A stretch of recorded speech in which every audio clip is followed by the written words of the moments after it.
It's quite a common problem on these. People have hammered the end of the stud, trying to knock the stud through to get the engine out, and as a result the nut doesn't go on very easily. It gets tight or it starts to cross thread, and really it should be a bit easier than that.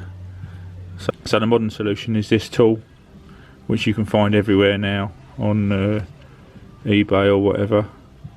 It is a conical cutter. So there's two different types, some that come round, or if you've got an electric drill you might as well get one that's got 3 flat sides on it, so it fits straight in and it can't spin, better than a round shank one. I'm going to give it a try now, see if it will sort this thread out. So.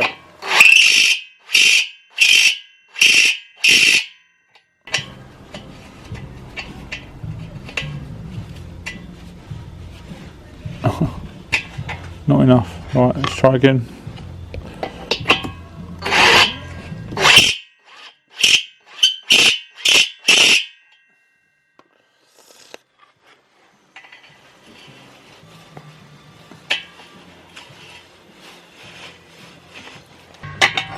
Let's see if it's going to sort it out. Oh, that's going on easy enough now. Not perfect, but it's better than it was. So that's your top tip. If you need you've got a dented thread and you need it sorting out, then the tools will sort it out.